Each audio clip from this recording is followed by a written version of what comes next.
In the late 1870s, a Southern architect wrote in the Carpenter's magazine that the people in his region had stopped designing houses with verandas attached and had started designing verandas with houses attached.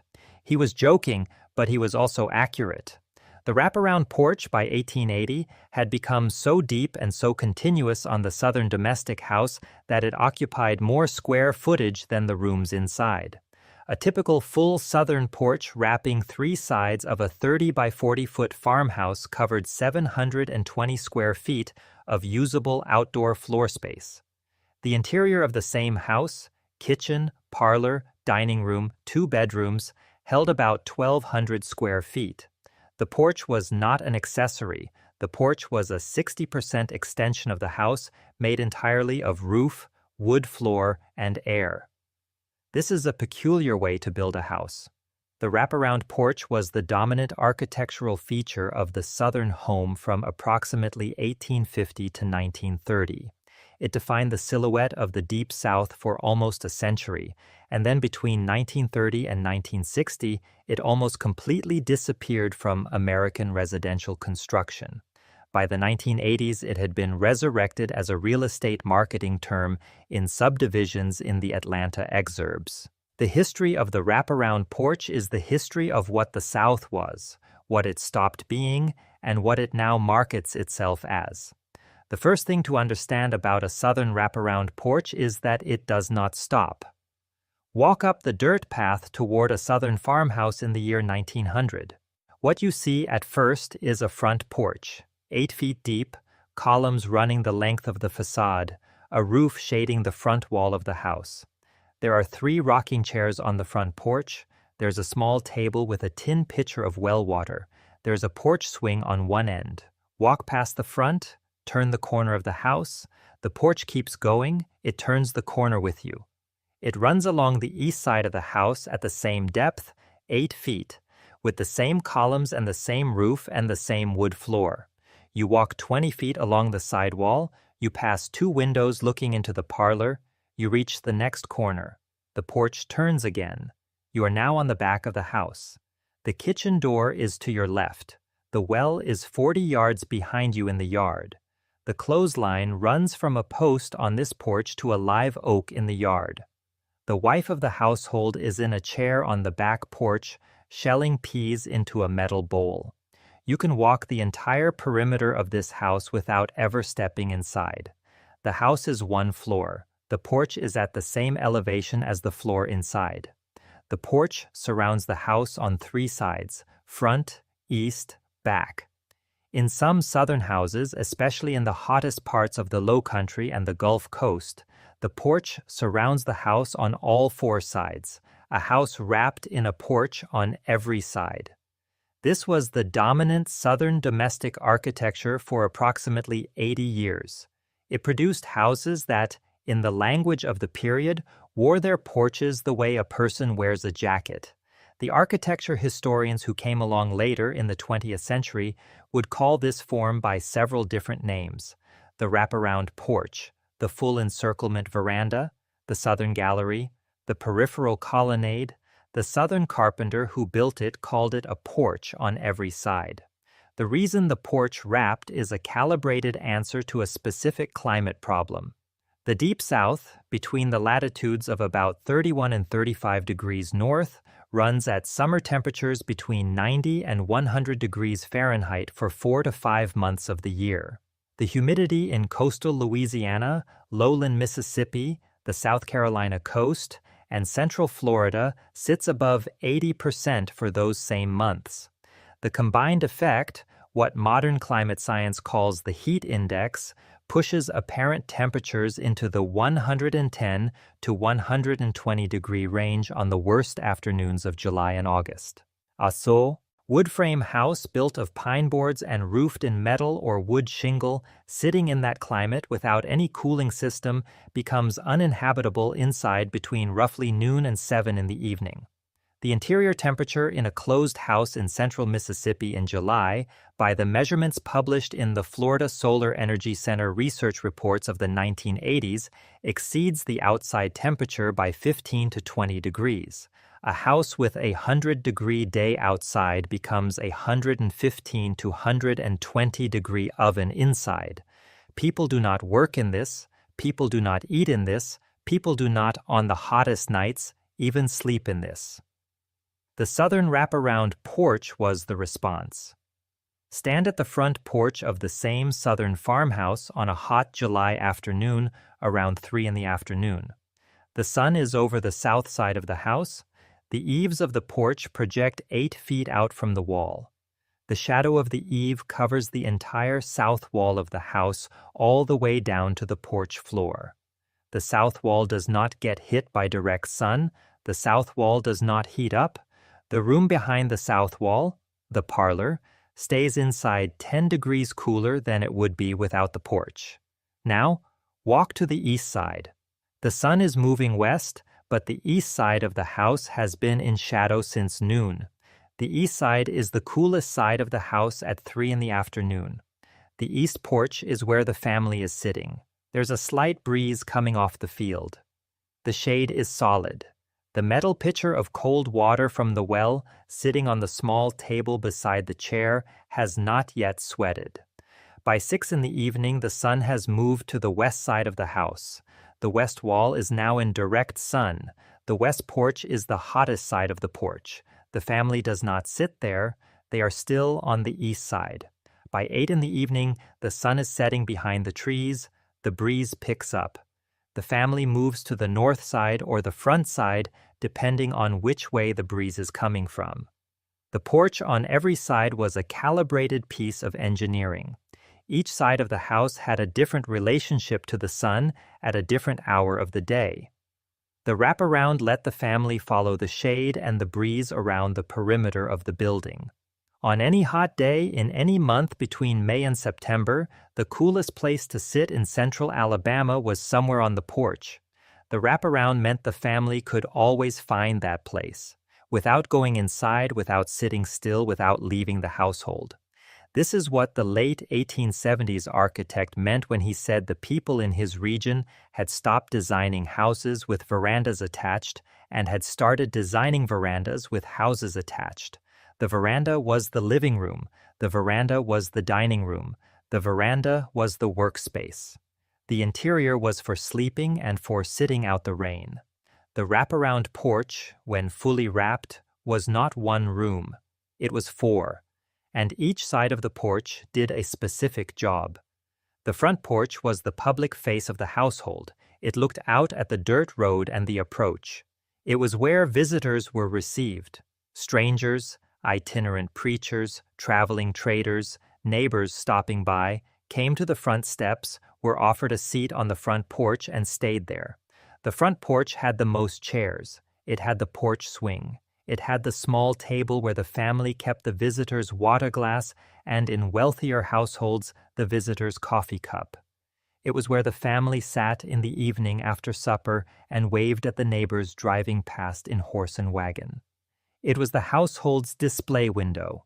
The east porch, or whichever side faced the morning sun and was first into shade in the afternoon, was the family's daytime porch. It was where the wife sat in the late morning with her sewing. It was where the children sat after school with their slate boards and their primers. It was where the grandmother kept her chair. It was where the family ate the noon meal in summer when the kitchen was too hot to sit in.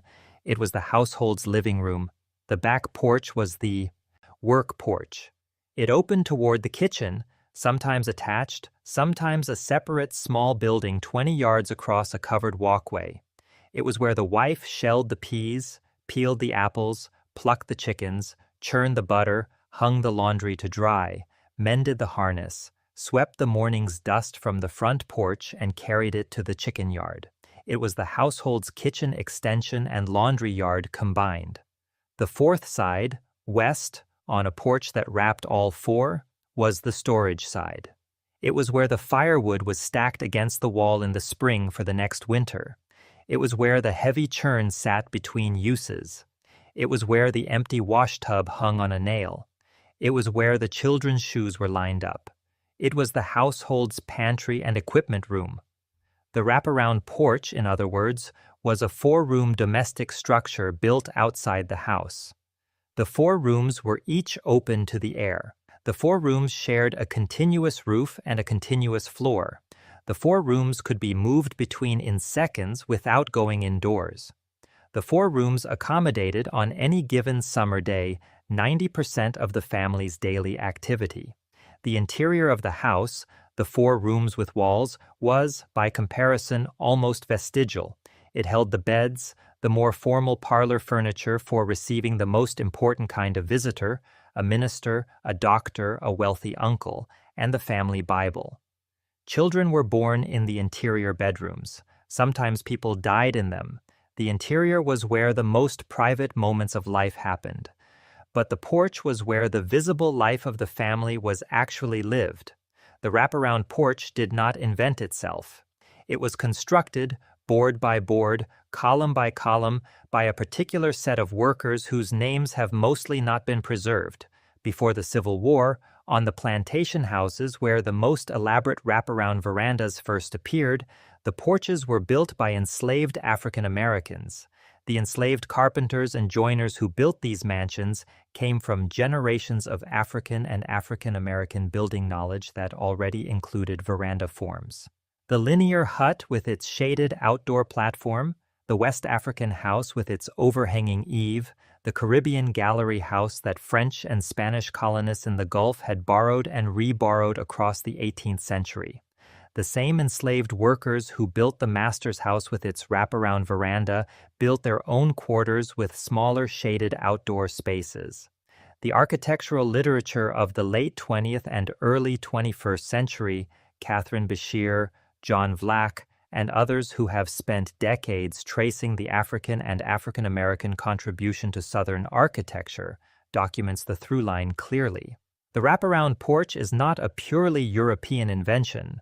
It is a hybrid form that drew on African and Caribbean building traditions, was constructed in many cases by African American hands, and was claimed afterward by the planter class as a Southern original. After the Civil War, the same black craftsmen continued to build porches. Many of them were now free, though most were paid less than white carpenters for the same work and were often excluded from the formal carpenters' associations of Southern cities. The black craftsman building a Victorian wraparound porch in Charleston in 1890 was almost certainly the son or grandson of an enslaved carpenter who had built a similar porch on a plantation house a generation earlier. The knowledge was transmitted within black families. The credit was almost never given. The industrial millwork that flooded the South after 1870, the turned columns, the spindlework brackets, the jigsaw-cut frieze trim, was produced in mills, increasingly by both white and black workers, and shipped by rail to small southern towns. A modest farmhouse in 1900 could order a complete set of porch ornament from a Sears Roebuck catalog or from a regional pattern book, have it delivered by rail to the local depot, and have a local carpenter, black or white depending on the town and the household, assemble it onto the existing house. The wraparound porch was no longer just the prerogative of plantation wealth.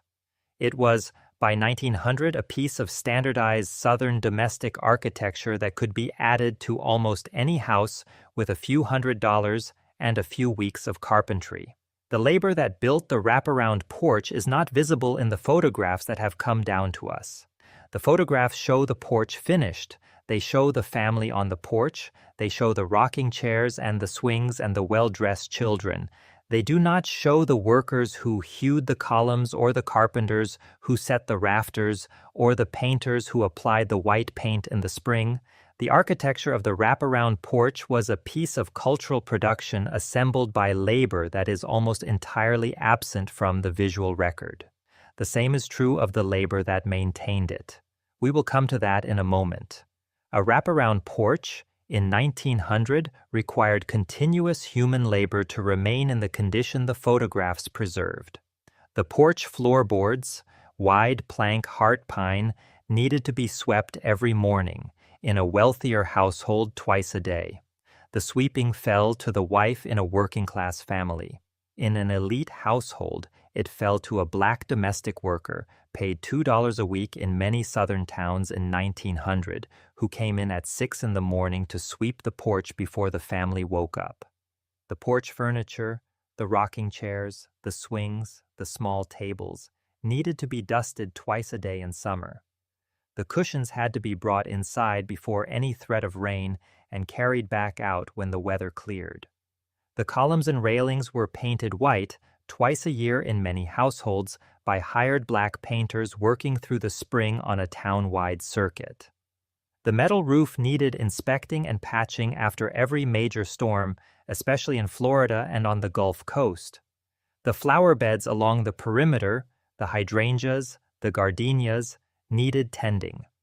The metal pitcher on the front porch was refilled 4 to 6 times a day in summer, with water hand-pumped from the well 40 yards behind the kitchen. The image of the southern wraparound porch that has come down to us through Gone with the Wind and through the tourism postcards is an image of effortless leisure. White-clad ladies, men in seersucker suits, children playing in the yard, a pitcher of lemonade. The breeze, the image is real. The family in the picture is really sitting on the porch. The image is also a finished surface. Underneath the finished surface was the unfinished surface of the labor that maintained it, disproportionately black, disproportionately female, disproportionately invisible. The wraparound porch worked as an institution because the labor was hidden by design. The back porch, the work porch, was where the labor lived. The front porch, the display porch, was where the photograph was taken. A wraparound porch was not just a place to sit. It was a place to see from. Stand on the front porch of a southern plantation house in 1850. The porch is 6 feet above the ground on brick piers. The porch wraps around 3 sides of the house. You can see, from the front porch, a half-mile of the road that approaches the house, the road on which visitors arrive, on which the post rider comes by twice a week, on which the field workers walk in and out of the fields. You can see from the side porch the entire west pasture and the slave quarters that stand in 2 rows along the back of the property. You can see from the back porch the kitchen yard, the well, the smokehouse, the woodshed, and the path between the main house and the slave quarters. The wraparound porch was, in the literal architectural sense, a surveillance platform. For the plantation owner, this was its primary function in the antebellum period.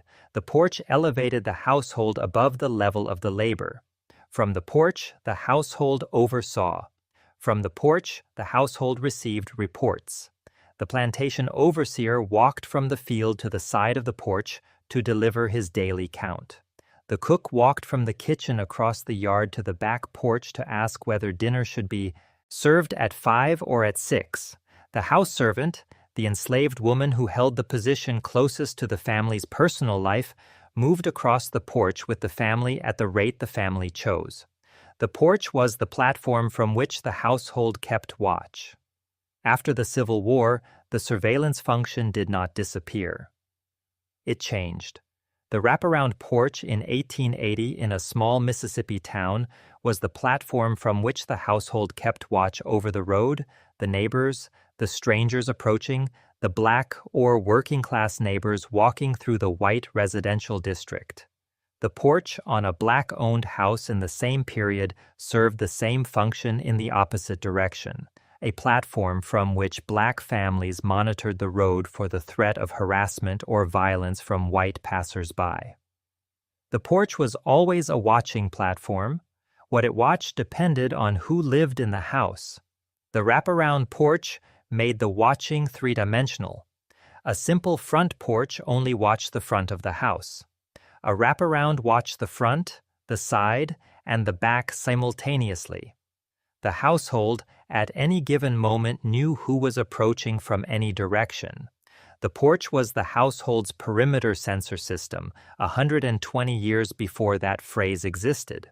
The same architectural form that planters used to oversee their plantations became, after the Civil War and through the long century of Jim Crow segregation, one of the most important pieces of black domestic and social infrastructure in the South.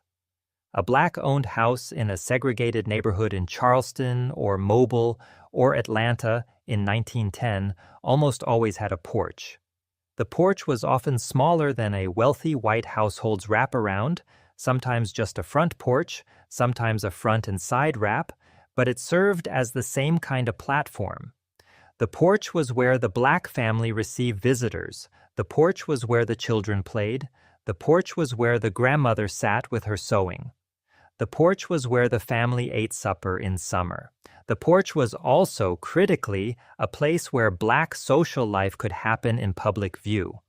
The scholar Patricia Williams, in interviews collected for the Southern Cultures Journal in the early 21st century, has described the Southern Black porch as a sacred stoop, a fragile but real piece of public space that Black families could use to gather, to sing, to talk politics, to braid hair, to share news, in plain sight, without entering the white-controlled public spaces of the Jim Crow South.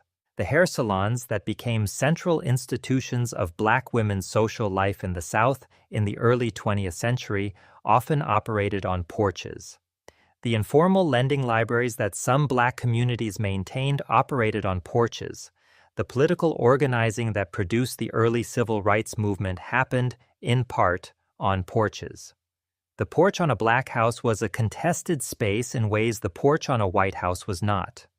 White passers-by and white police could harass a Black family sitting on its own porch, could question them, could in extreme cases attack them.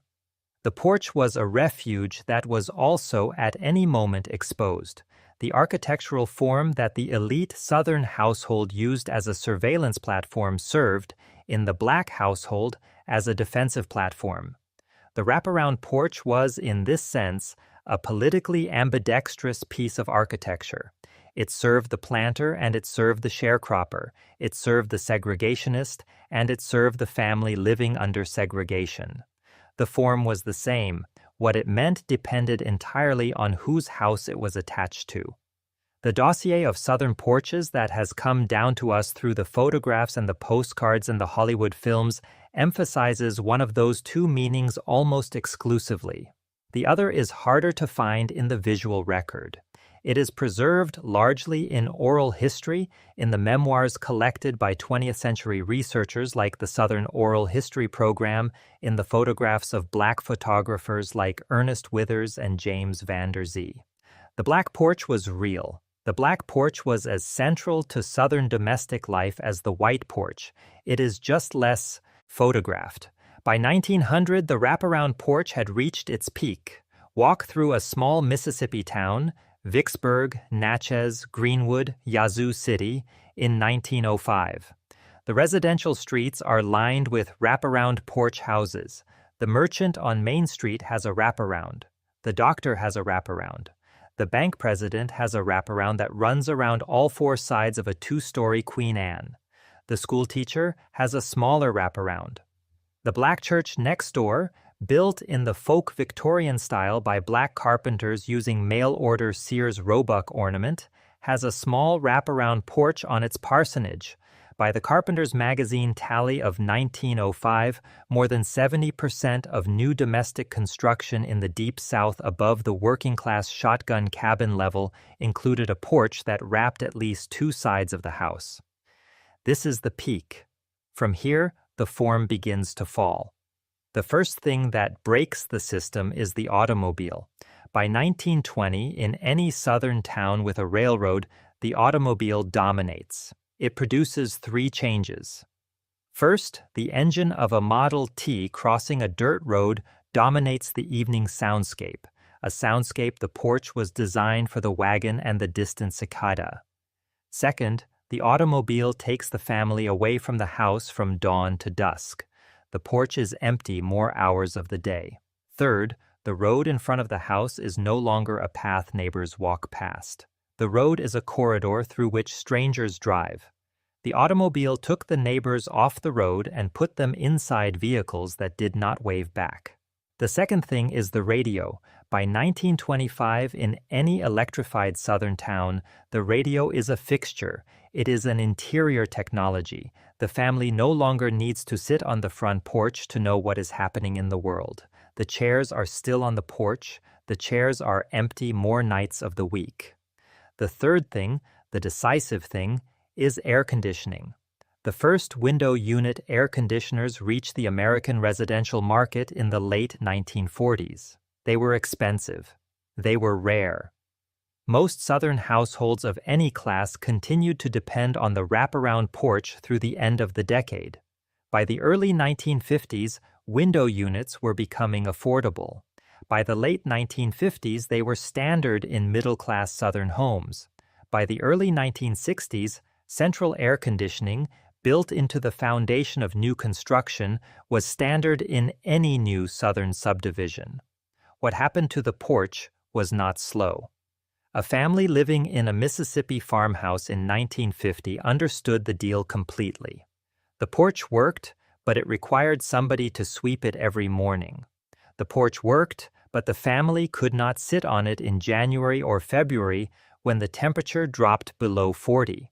The porch worked, but the radio was inside, and the radio was where the family wanted to be most evenings. The porch was a 14-hour-a-day climate machine that required a woman to operate it. A family living in a brand-new concrete block ranch house with central air conditioning in 1965 understood the deal too. The thermostat worked. The thermostat worked at 72 degrees year-round. The thermostat did not require anyone to sweep anything. The thermostat did not require painting.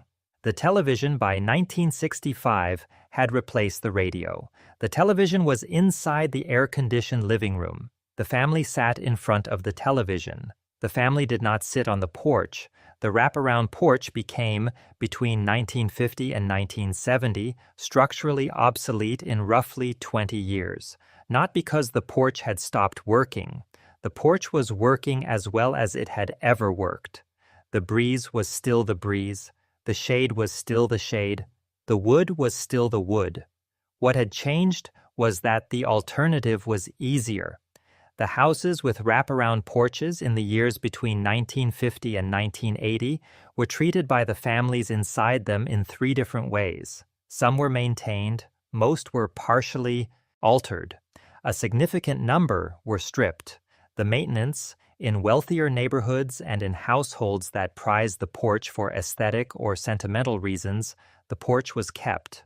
The paint was kept up, the flower beds were tended, the chairs were still on it, but the family no longer sat there. The porch became a piece of architectural furniture, a sign of the household's commitment to the past, more than an inhabited space.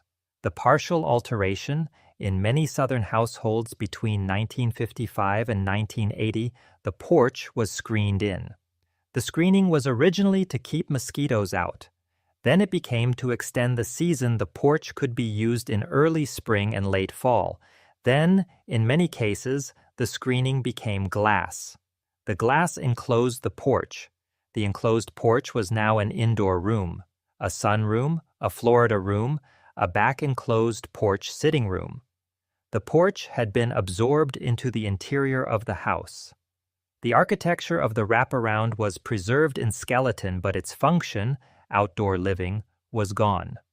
The stripping, in working-class and black neighborhoods, especially in the period from 1960 through 1990, large numbers of wraparound porches were torn off the houses they were attached to. The porches had become structurally unsafe. The wood had rotted in the humid climate, the columns had sagged, the metal roofs had leaked, and the families who lived in the houses could not afford to repair them. The cheaper alternative was to remove the porch entirely and replace it with a small concrete stoop. The porches that were stripped almost never came back. The houses behind them were left with their original front doors, their original windows, and a small concrete pad where the wraparound used to be. By the late 1980s, more than half of the wraparound porches that had existed in the Deep South in 1930 were gone. They had been screened in, glassed in, torn off, or replaced by a stoop. The architecture of the South had been transformed by air conditioning, by the automobile, by television, and by the disinvestment of the working class and black neighborhoods where the Porches had been most heavily concentrated. In the early 1990s, in the new master-planned subdivisions being built outside Atlanta, Charlotte, Nashville, and Raleigh, the wraparound porch returned. It returned in a particular form. The new subdivision house was a two-story neo-traditional design, a model the developers called Southern Living or Coastal or Low Country, with vinyl siding, asphalt shingle roof, and a porch that wrapped two sides of the front of the house. The porch was usually about 6 feet deep, which is 2 feet shallower than the original Southern wraparound. The columns were extruded plastic or aluminum painted white to look like wood. The railings were vinyl. The flooring was a composite plank designed to look like heart pine, but made of polypropylene and sawdust. The subdivision houses sold well. By the early 2000s, the wraparound porch had been re-established as a signature element of upper-middle-class Southern domestic architecture, particularly in the exurban subdivisions of the Sunbelt boom cities. What the new wraparound porch is and what the old wraparound porch was are not the same building. The old wraparound porch was a climate machine. The new wraparound porch is a marketing image. The old wraparound porch was a 4-room outdoor extension of the household, used 14 hours a day in summer. The new wraparound porch is a visual feature used a few hours a week in late spring and early fall, mostly for a glass of wine and a small dinner party.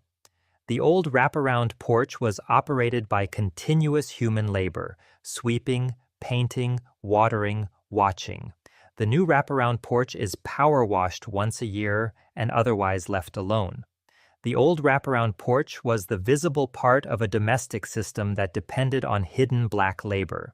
The new wraparound porch is a piece of optional decor on a centrally air-conditioned house. The form is the same form. The system around the form is not. This is what survives of the original Southern wraparound porch in the year 2026. A subset of historic houses, antebellum mansions, Queen Anne survivors, working-class farmhouses in restored historic districts, preserve the original form with the original materials and, in a small number of cases, the original use patterns. The Marjorie Kinnan Rawlings house at Cross Creek in Florida, mentioned in this channel's earlier video on Florida cracker houses, is one. The Belmont restoration in Alabama is one. The Drayton Hall mansion outside Charleston is one. Several thousand smaller examples scattered across the Deep South are others. They are tended by state parks, by historical societies, by local preservation organizations, by individual families. They are documented in the Historic American Building Survey of the Library of Congress. They are photographed and labeled. The vast majority of Southern wraparound porches that existed in 1930 are gone. The replacement subdivision porches that are being built today look like them, but do not work like them. The continuity is visual. The continuity is not architectural. Walk through the Drayton Hall property in coastal South Carolina on a hot July afternoon in 2026. The house is the only remaining unrestored antebellum mansion in the Charleston region. It stands on its original foundation.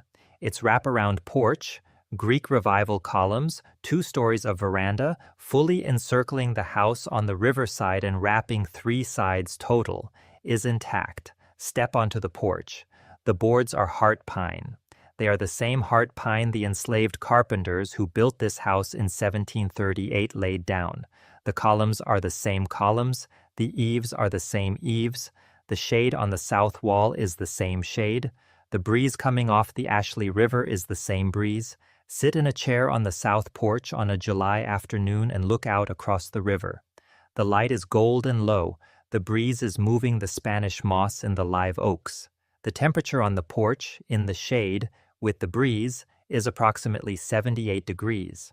The temperature in the rooms inside the house, unrestored, unair-conditioned, preserved exactly as the building was when the Drayton family left it, is approximately 88 degrees.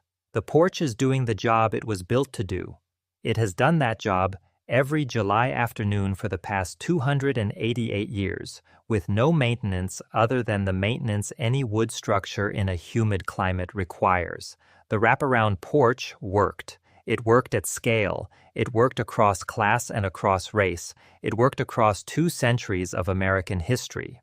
What killed it was not the porch. What killed it was the alternative.